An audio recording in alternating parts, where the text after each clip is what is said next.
Good morning dear students, my name is Sonia Sayam from ACS 4 Rawat Bhata, PGT Physics. So today I am here to begin with module 2 of ray optics. You will get the detailed information about this on ACS website and I will deliver a video related to this topic. So of course, introductory part will be given in module 1. Still I will begin with optics. Optics is a branch of physics which deals with the production, the phenomenon of propagation of light. Yes, what is light then? So light is an electromagnetic radiation in a large spectrum of electromagnetic spectrum. But it is within a range of wavelength 400 nanometer to 750 nanometer, and this electromagnetic radiation is called as light. And when it concerned about the optics, it can be studied in two subjects, ray optics and wave optics. So our chapter included ray optics, where we have to study the particle nature of wave, where we have to consider it moves along a rectilinear path, and whenever a ray travels from one medium to another medium, the path is called as ray of light, and thereby in optics or ray optics we have to study geometry of the ray. So here directly begin with the refraction. So phenomenon of refraction is the change in path of ray of light when it passes obliquely from one transparent medium to another. Yes, there is change in its path when it is traveling from one medium to another, called as refraction. Okay. Now consider the interface. I have divided two medium, 1 and 2, with the interface xy, and have drawn normal and n dash to this.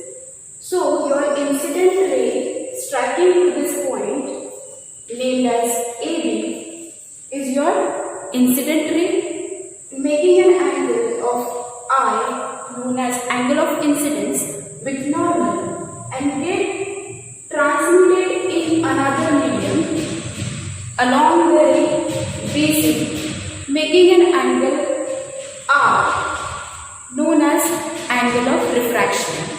Yes, and the angle of incidence, angle of refraction, and the normal, whatever I have drawn here, can be considered in a simple manner. They should follow the law of refraction. What is law of refraction? So number 1, your incident ray, your refracted ray, and normal lie in same plane. This is the first law of refraction. And secondly, we should know the ratio of sine of angle of incidence to the sine of angle of refraction is always remains constant for given pair of medium.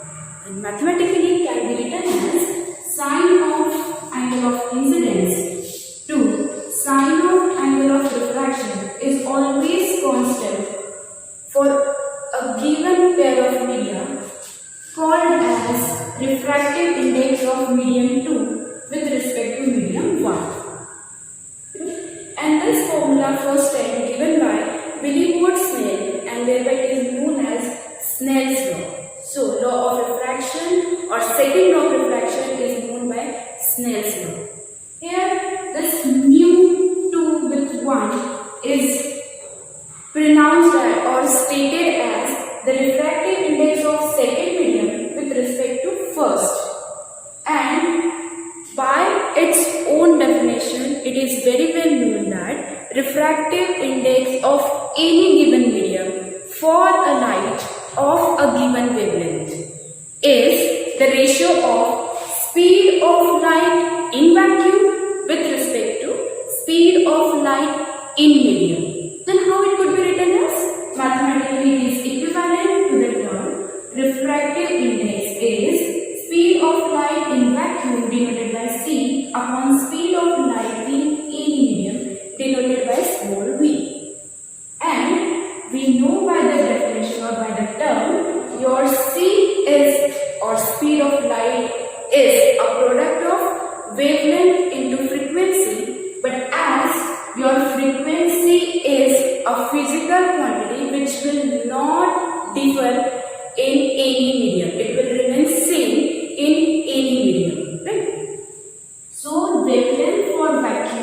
have written it lambda V, wavelength for vacuum into frequency upon wavelength for medium into frequency. And of course you can see clearly your frequency is same, which will not vary. So your refractive index is equivalent to wavelength in vacuum upon wavelength in medium. Right? So accordingly we get the relation. And from here only you can concentrate with the term absolute refractive index, as we have taken the ratio of vacuum with respect to any medium. Thereby this defined as absolute refractive index.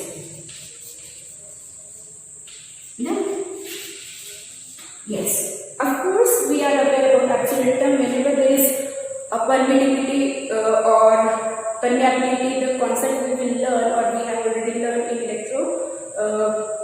statics. So we have gone through this absolute word, right? So there it is absolute refractive index, and in connection we have to again know the term known as relative refractive index. Yes, what is relative refractive index then? It is again denoted as mu of medium 2 with respect to medium 1 is equivalent to the ratio of velocity of light in any medium with respect to velocity of light in another medium. Right? So velocity of light in first medium with respect to velocity of light in second medium is defined as relative refractive index. So how this refractive index is concerned? So refractive index is a characteristic of given pair of media. Yes, it is a characteristic of pair of media.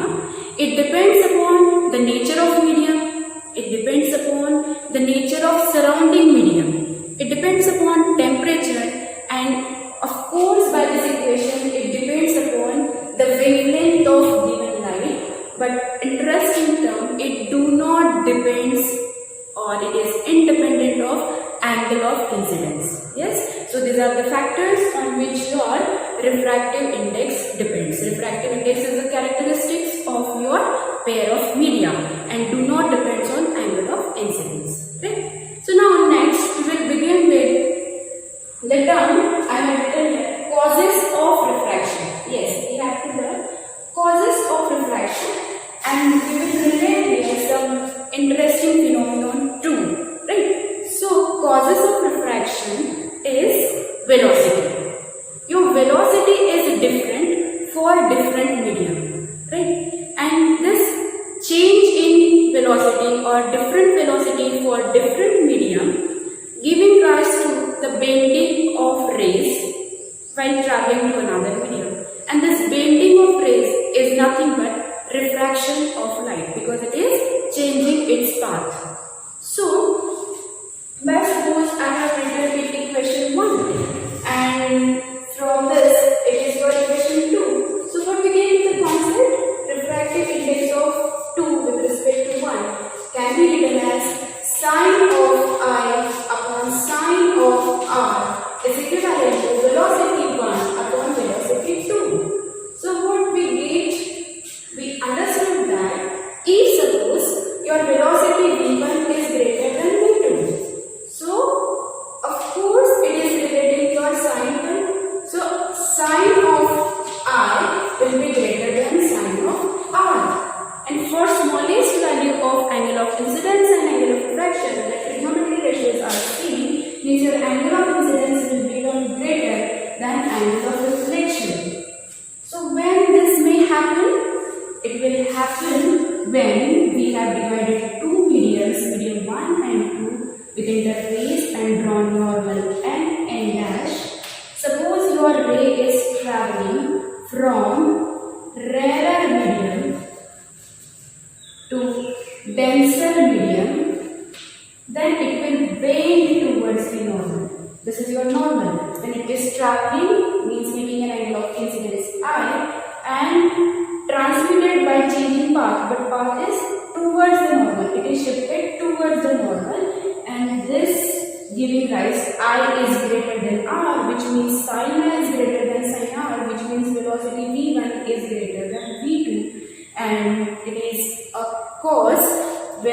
have understood that your velocity in medium 1 must be greater as compared to velocity in second medium. Okay? Now next, the same term, but considering now second case, if your V2 is greater than V1. Okay. Now we will take V2 is greater than V1. So what happens? Of course, your sin R will be greater than sin I, and leading to the concept that your R is greater than I. So what will it lead to us? The diagrammatically, suppose I had drawn a normal on surface XY and consider a ray of light making an angle of incidence I, it will be directed away from the normal. This is your incident ray and it will be directed away from the normal, considered as your R is greater than I, sin R is greater than sin I, means velocity in second medium is greater than velocity in first. Okay? And here our first medium is rarer and second medium is denser. So this important term with the help of velocity, we understood refraction depends on the medium and considered with respect to the production of bending of rays. Okay. So summary for this topics are what we have considered. We started with the definition of refraction, the change in path when traveling from one medium to another. Then we considered how it justifies the laws of refraction. Number 1, the incident ray, refracted ray and normal lie in the same plane. Number 2, it justified the Snell's law by the ratio of sin I upon sin R is always remains constant for a given pair of media and denoted by refractive index mu. This refractive index mu can be stated as refractive index of 2 with respect to medium 1, and it is by the definition ratio of speed of light in vacuum with respect to speed of light in medium. Right? And you can see clearly as it is a ratio of refractive index, the ratio of same physical quantity. So it is a dimensionless and unitless quantity. Right? Next we consider when it travels from rarer medium to denser medium, it will bend towards the normal. When it travels from denser medium to rarer medium, it will bend away from the normal. And we understood the factors on which it depends. It depends on temperature, nature of both medium and surrounding, and wavelength of given light, but independent of angle of incidence. Right? So then next, completing with this introductory part, we started with a very important and interesting principle here, which is named as reversibility principle. The principle of reversibility. What is this? The principle of reversibility is, if you consider the final path of a ray. Why I am saying final path? Final means before this it may go under several reflections and refraction. But at last, whatever we will get, that last path is made reversed by some arrangement. How? I will tell you in a derivation. So suppose the final path after the ray goes under several reflection and refraction made reversed, then it will trace exactly same path, and this phenomenon is called as principle of reversibility. Yes, and we have to now prove this with the help of again a diagram where we will consider a normal from this on a surface xy and leading to the proof of principle of reversibility. So we have considered this. I have considered this interface x and y, differentiating your two medium, medium 1 and medium 2. I have drawn a normal which is denoted by n dash, okay, and this is your incident ray making an angle of I, and this is your refracted ray making an angle of R. Okay. So this is A, B and C. So how we have to define it? Okay.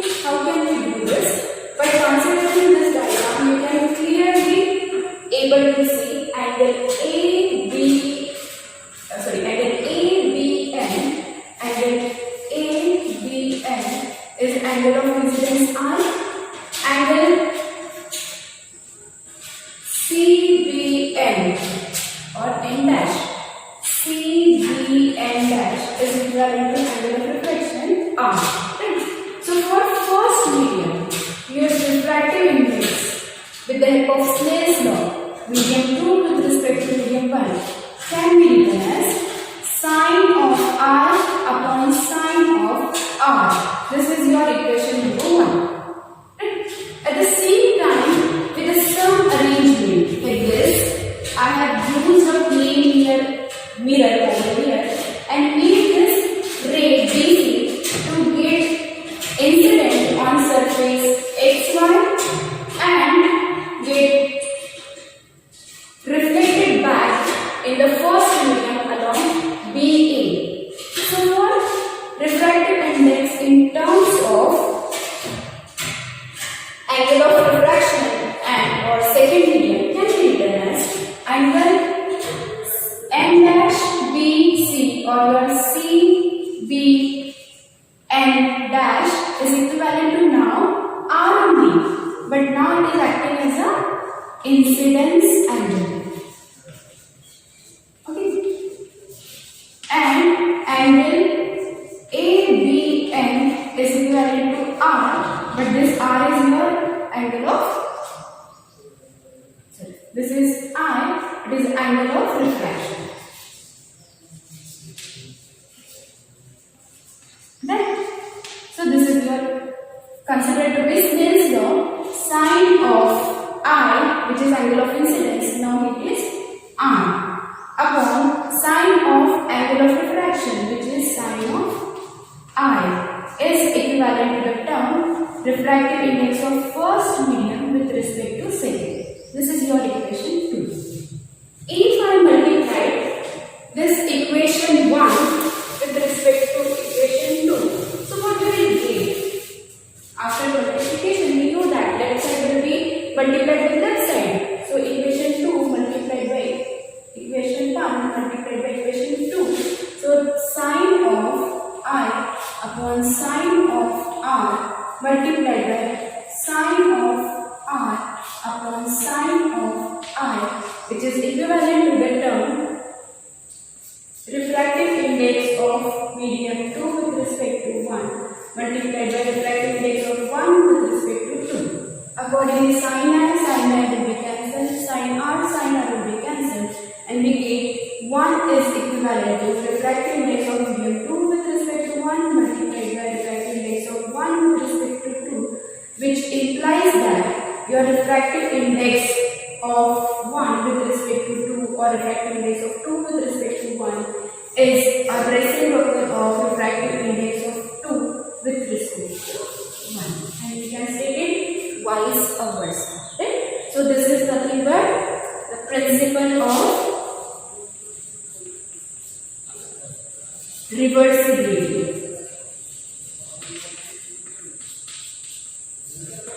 Okay, so we have considered this with the fact that we have made your incident ray reversed. How?